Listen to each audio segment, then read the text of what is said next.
Hey, Jim. Hey. How are you doing? Oh, pretty good. A little tired from physical therapy this morning. Yeah. Is it getting a little easier though? You would think so, but they kind of add more stuff each time. Oh. So yeah, that's good that I'm progressing, but it's not like it's not like you do sort of the same thing and it becomes easy. It's like as soon as it becomes easy, you go to like a harder level. Oh, yeah, I guess that would make sense. So just as a reminder, this is being live streamed since it's all of you guys today. Our only topic we're live right now too, aren't we? Yeah, well, I haven't sent the link out yet, but technically, yes. Okay. We're only talking about cheats today, right? Right. Yep. Hopefully my internet's going to behave itself. It's been back and forth all day.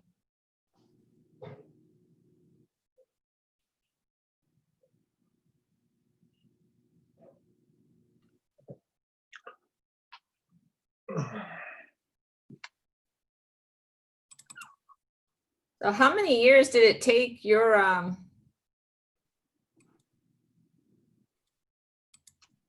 you guys to make your yard look so awesome? It's like an ongoing project. What was that? It's an ongoing project. Oh my God, it is just so beautiful. Well, thank you. Kim's the one who works really hard at it. Yeah, she seems to enjoy it. And that's kind of her baby.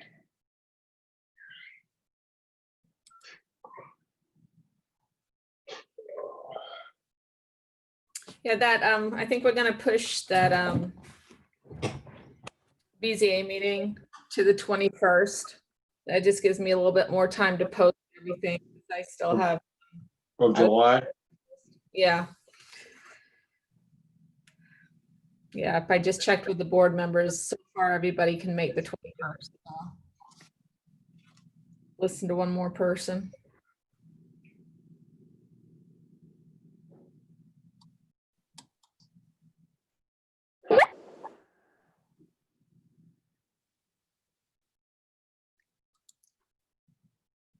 There you go. Yeah. Yeah, when it first goes live, I just stick my name up there. That was kind of funny. Within 2 days, we talked about that. Saw each other's houses. Yeah, I know. Yeah, it was weird driving down Sawmill. I'm like, I think this is where Beth lives. I said, turn in here. Yeah. Yeah, it's a pretty nice place. Yeah, it's nice back there. How many units are back there? Who? How many units are there altogether? Oh, I think there's 67 total. Okay. Yeah, because after like the largest portion of this was their first phase, and then they up front, just to the north, was one's off Sawmill Road. They bought that small area and added 4 or 5 to that right behind the clubhouse. Okay. But they don't have any other room now. So we kind of like the smaller community. Yeah, I mean, I know that first phase, I think, is 84, something like that, 80 something for. 82 or 84, one of the two. Right.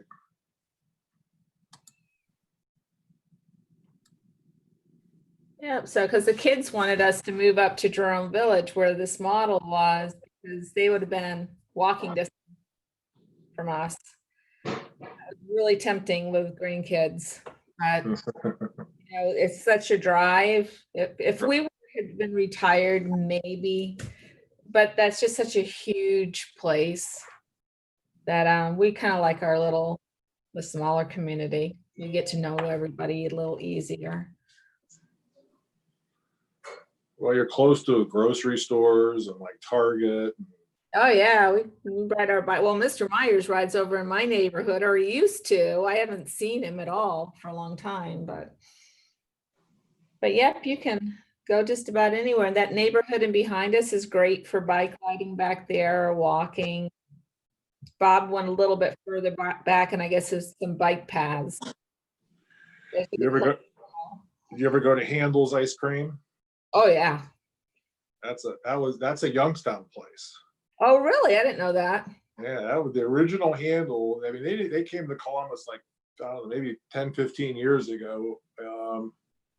But it was just a small little place in Youngstown, and I've only had one flavor there my entire life, and it's chocolate pecan. Oh, I take it that's your favorite. Yeah, but I think that blows away Graders. I think their ice cream is so good. Yeah, we go up every so often. There's right in behind, there's the same building, but it's in behind, there's a dream dinner thing. Have you ever heard of those? No. They're great. I wish I knew about them when I still had kids in the house, but you can either go in and make up these dinners, and they have menus each month, so it changes constantly. Or what we've been doing since last year was we just have them make it, and they're all in these Glad bag type things, and you just throw everything in your freezer, and then in the morning we'll pick something out and stick it out on the counter or in the fridge, and you might have to throw a side with it or salad, and then you're done. Wow. The meals are absolutely delicious, and with us still, with us both working, they're just super convenient. Wow, that's a cool concept. Yeah, our kids started doing that because before the whole COVID thing got going, by the time they'd get home from work and everything, they just want to be able to play with the kids, and they were doing dinners and so on and so forth. So they've been using them for a long time too, but the meals are absolutely delicious. Wow. They do sell some sides too, but you can just go up online and order a certain number, whatever you want, and you can get them. They have them like 6 people and up, and 3 is just right for us. But they have desserts that are pretty tasty. I can't partake of those often anymore, however. I found out those desserts and wine were part of my weight problem. Hi, Joe. Hello. Long time no see, Beth. Oh, gosh. We really got to start scheduling some catch-up meetings just so we know what's going on. I know. It's terrible. It's Jim, hard to- how are you? Doing pretty good.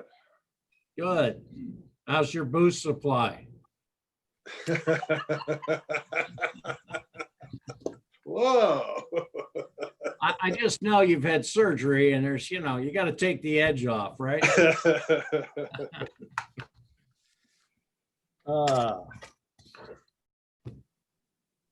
How's the pain level?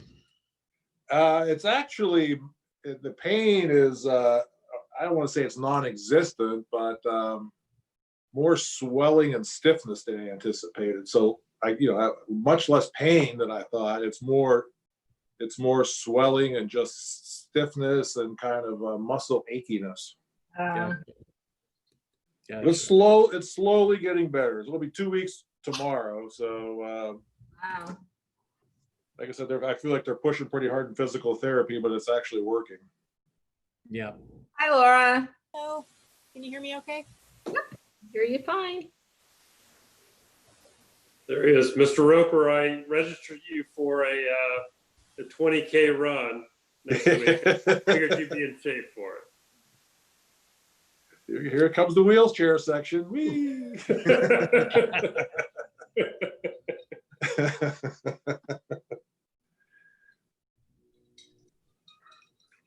it. Who are we missing, Beth? I think Andy just got on. Okay, super.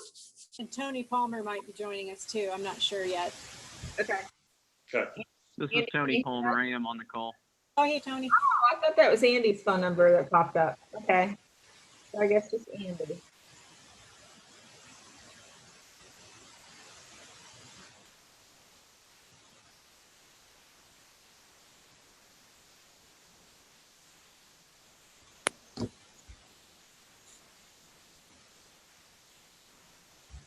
I'm sorry, Beth. You said we're waiting on Andy?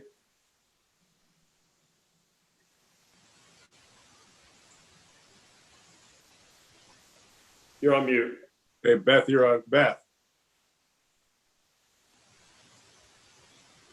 Yeah, he's running 5 minutes late. He said to start without Okay. Andy's on his way beelining it to his desk. So him.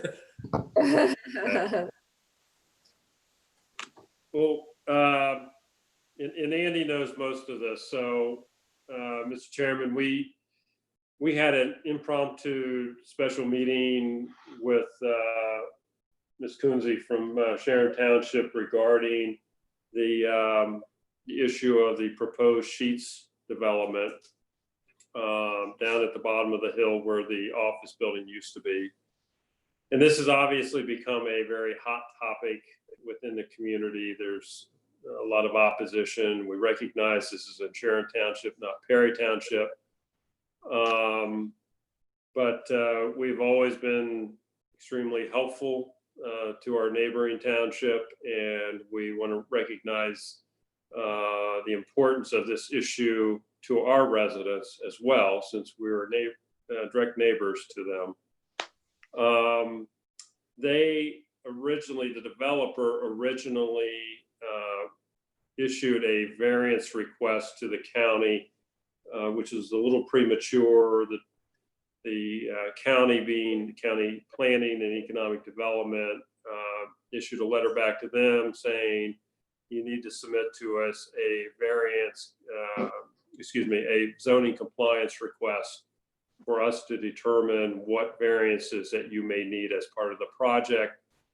They did that. I believe the developer now probably has in hand a rejection letter from them saying, not only do you need the first variance that you submitted, which was a setback, there's a 50-foot setback requirement for right-of-way of 315.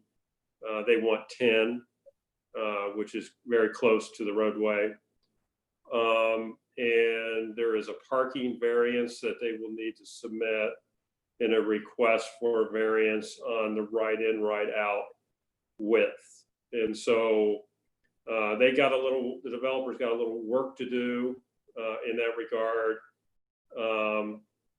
Aqua has issued a statement opposing the project because of the location of their source wells.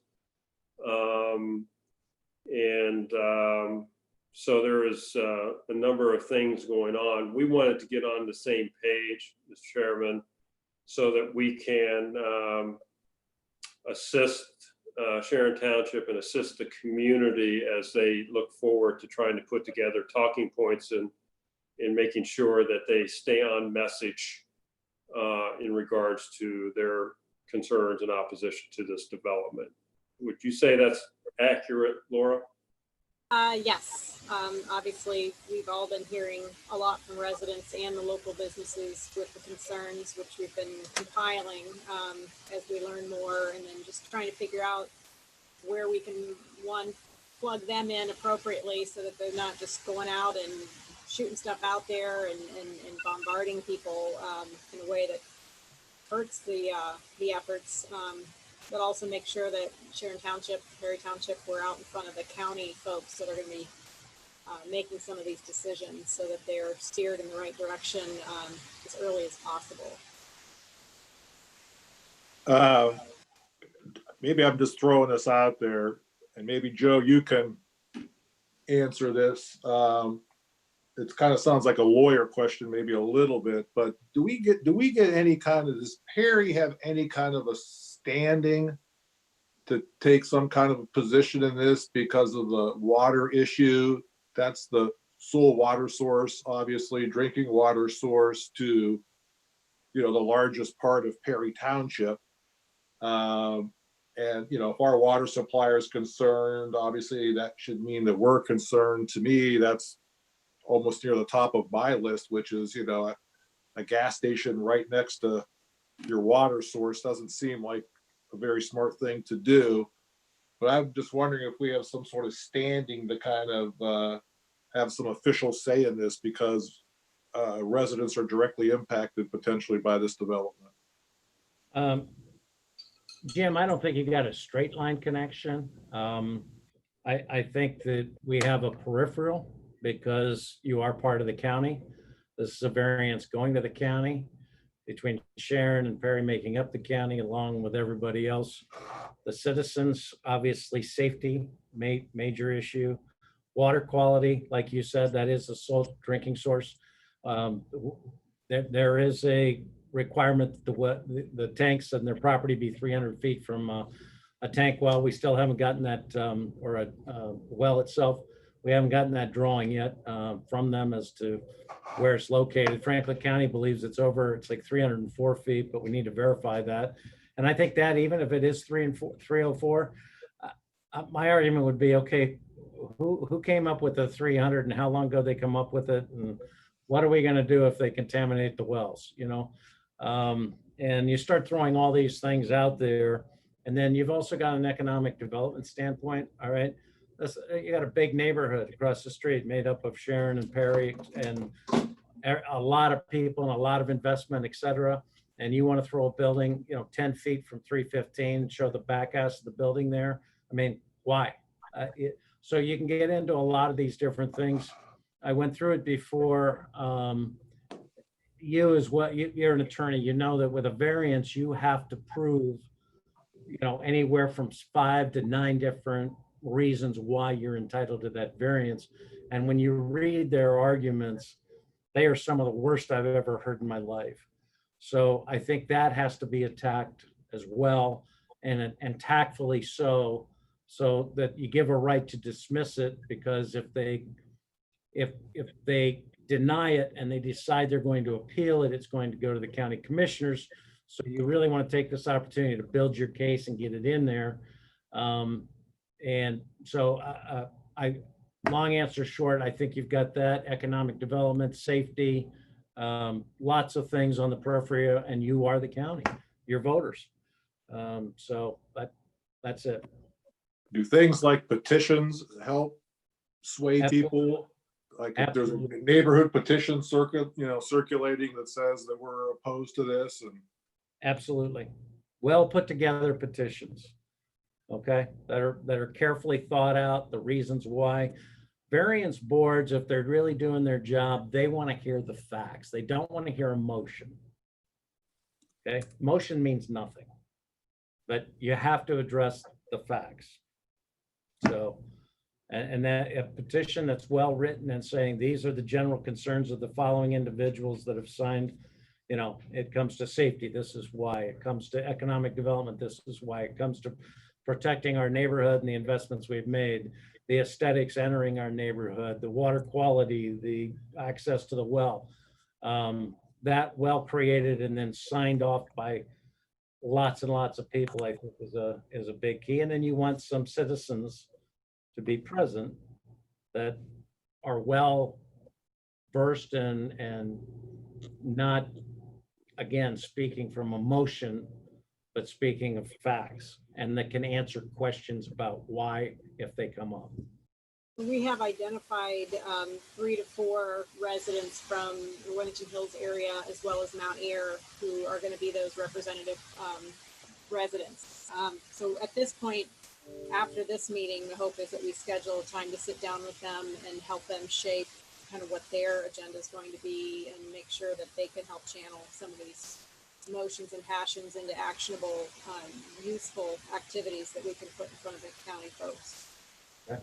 And I know John Oberle's reached out to ODOT. They were unaware that this project is potentially happening. So I'm not sure what their involvement will be, but they will be looking into any ODOT concerns with regard to it.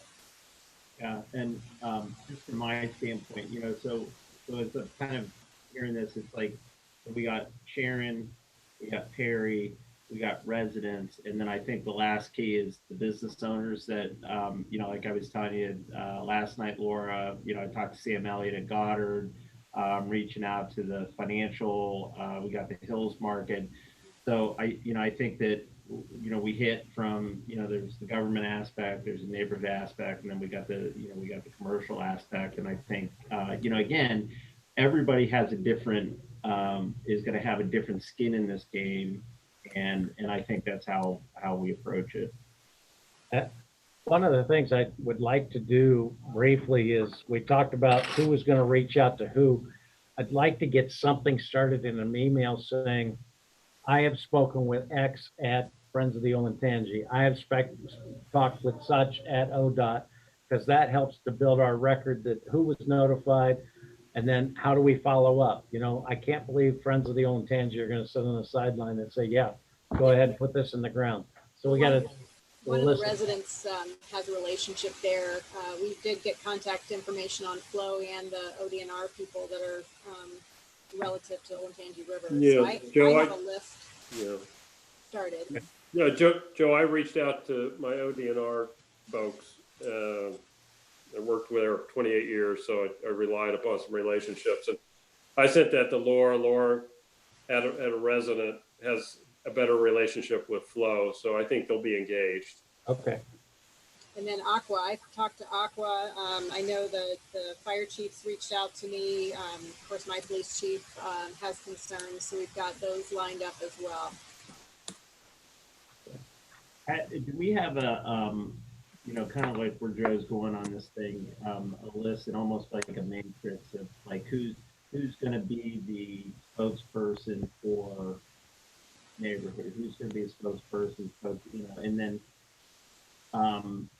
kind of design that so we're all under the same talking points, we're all in the same, or whatever that section wants to, you know, that's the concern. You know, like Sam Elliott's big thing is traffic in and out, as well as she's got 4 buses a day with, you know, with kids that don't pay attention that are running out in the middle. So those are hers. And you know, the other part of this is it's from a development standpoint, we're not, I think everybody's kind of saying the same thing. It's like, hey, we're not opposed to development. It's not like, hey, this thing is you know, we don't want to see anything there. We're just saying that the use that they're proposing is not what is in the best interest of all the above. Do we have a contact with the bike path? Because I know that's one of the concerns is that a lot of the folks from the hills are, accessing the bike path. And they're worried about the traffic pattern there being significantly different. Is that managed by the city? Is that Parks and Rec? City of Columbus? That's Columbus Recreation and Parks. Okay. Yeah. That's another group we probably should engage, and I don't have a relationship there. I don't know if any of you do. Yeah, I have a relationship with the director, so I could reach out to Tony. Okay. So I see a resident group, and then I see a business and regulatory group, and then just giving them certain action items. And we have until probably early August to put some things together before it would potentially go to zoning appeals or otherwise. It's not going to go anywhere until then, so we have a little bit of time. Do we have a date? I mean, is there a scheduled date for that hearing? Do we know? August. August? Yeah, I don't know the date. I'm not on that one, so I don't know the actual date of it. I can find out. But it won't be until August. There's the cutoff deadline to submit your variance request to the county before they'll put it on the agenda. And usually that is 3 weeks before the date. So I would imagine that they would have to probably get that into the county by mid-July. I can double check on all that, but They haven't, Chet, as far as you know, they haven't formally submitted anything yet, have they? they submitted the original variance and withdrew it and submitted the zoning compliance request. That's Okay. what they've submitted so far. And then the county's responded to that variance or that compliance request. So now that puts them in the position, Andy, of, okay, they say we need these 3 variances. We got to put together a proposal as to why that these should be approved for us. So to Joe's point, they were poorly done. The first one was poorly done. So I don't expect much from them again.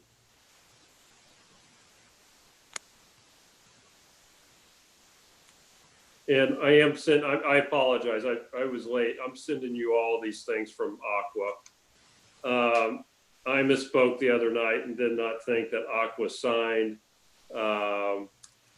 the adjustment to their easement to this developer. I think this is partly the reason they're upset is one, they don't want a gas station, but they went ahead and signed a modification to their easement without knowing what the development was. So it's kind of like signing a contract without reading it. And they asked the question, but the developer said that they wanted to keep the nature of the business and the name of the business confidential, and they went ahead and signed it. Had they known, so they kind of feel like they were deceived in some respects.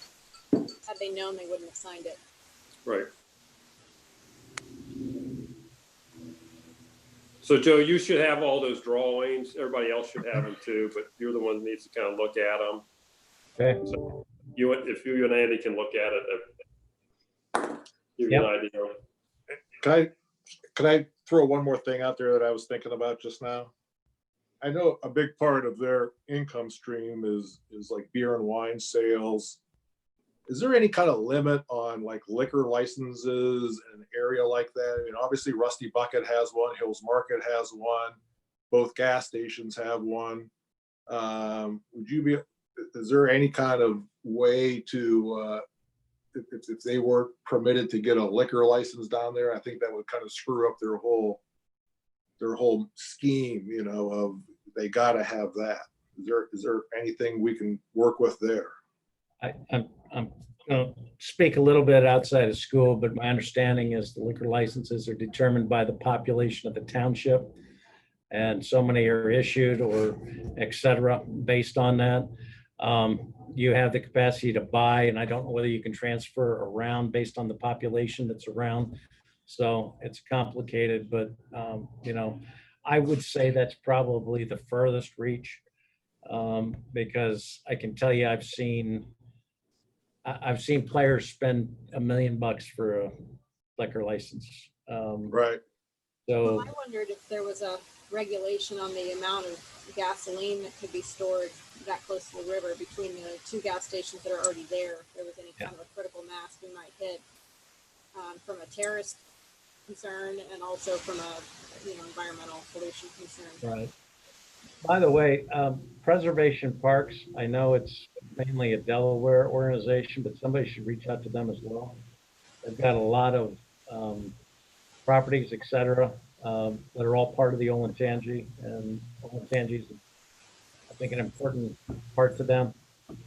So, The other thing, does the fact that that area is designated a scenic highway, I mean, I know sometimes those are just sort of names that don't really give you any special powers, so to speak, but does that provide any leverage for us in terms of things like setbacks and stuff that, come on, if this is a scenic highway, does it really make sense to put a gas station 50 feet from the edge of the roadway, that kind of thing?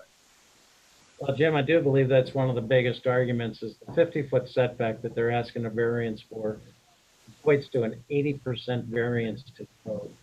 And there's no legitimate reason that I can foresee other than that they wouldn't be able to build without that. But that's not our issue. The issue is the 50-foot is in place. It was put in place for a reason, and they're asking for a variance. And now you have to show us how it will not affect a whole bunch of things for the public interest. And so I think that's the tough one.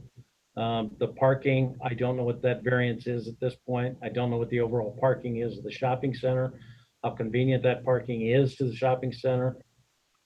Creatively, you can put parking spaces directly behind the shopping center that nobody can ever use, but you're allowed to count them by code. So I think we try to build, the pros and cons of this, and then take a look at it and then start talking about what other avenues people think we might want to go down. There are other avenues, but they do cost money. One of the biggest things I think would be very important here is a traffic study. I haven't seen a traffic study. I'm not sure that they're required to do a traffic study, but if you're asking for a variance, I think it opens the door for that ask before the zoning board. So, and truck turning movements, all that other stuff. So.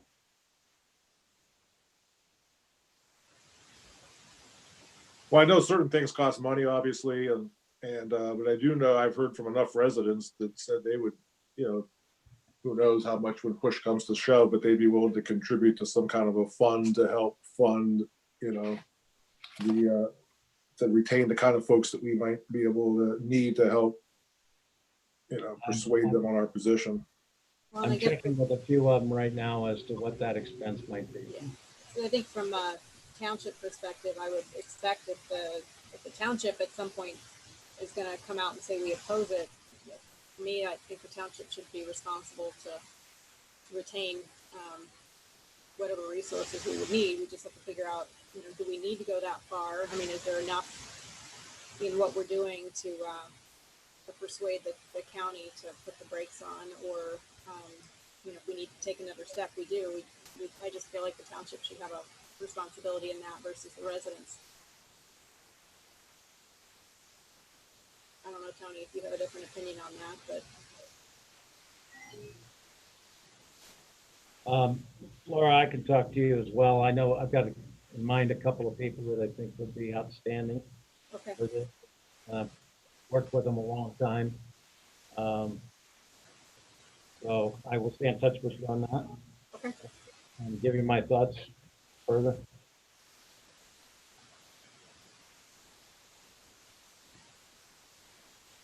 Hey, Chet, you're on mute.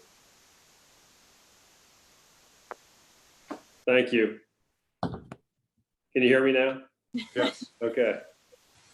I need a lot of help today.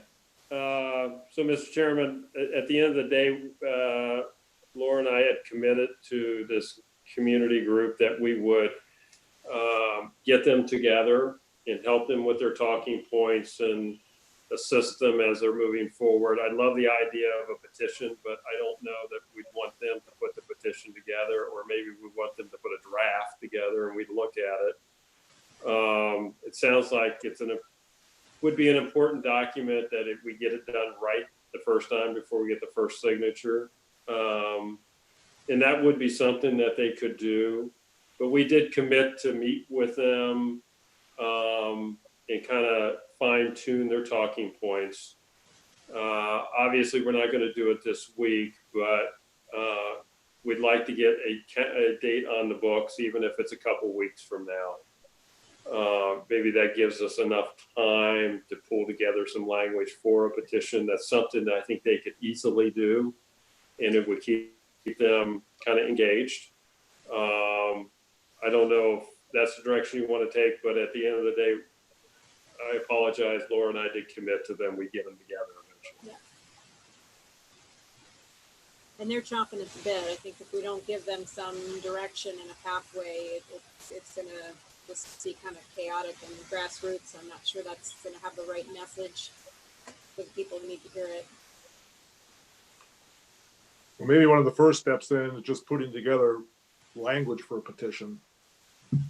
I think you'll have enough volunteers that you could canvass the area, you know, relatively easily with street captains and all kinds of things that we've done before.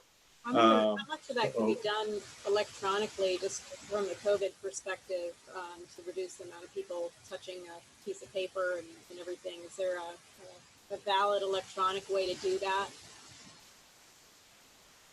I think there are, Laura. I got to be honest with you. I think that's a pretty standard thing. So We could give Mandy's email address. That sounds like a plan. Well, I think those are all steps to talk about. And I think those are the kind of the easier things. I still think you could safely do a door-to-door thing as well, you know, with clean pens and all that kind of business. But I think the language of the petition is probably the most important thing. You don't want to have to do this twice, you know, and you want to make sure the language is tight and to the point, and talks that Joe's talks about, which are more fact oriented than emotion oriented. Well, you know, coming from the residents' perspective, I've been gathering from all the emails and contacts all their concerns. I'm happy to just kind of try to succinctly bullet point those out when we can bring something, I think, between Chet and I, put it in front of the residents if there's anything they want to change in it. And then once we have that, and it's pretty comprehensive, you know, from the residents' perspective, a lot of it overlaps with what our concerns are, but there may be a few things that would be different for them than we might not have. So if we can get a meeting on the books, I think we can have a draft for them by then. And if there are other asks of the resident groups, we'll probably want to put that out for them so there's multiple ways for them to get involved.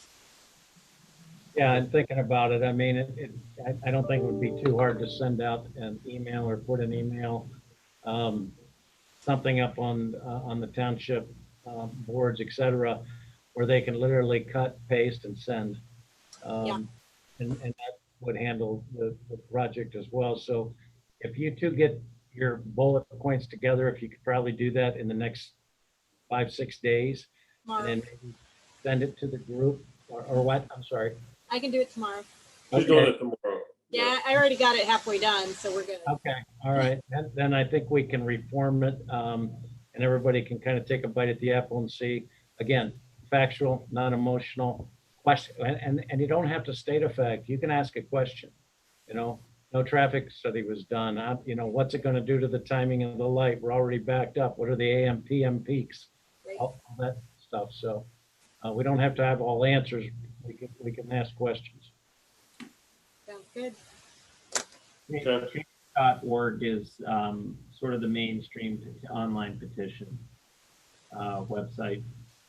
Okay.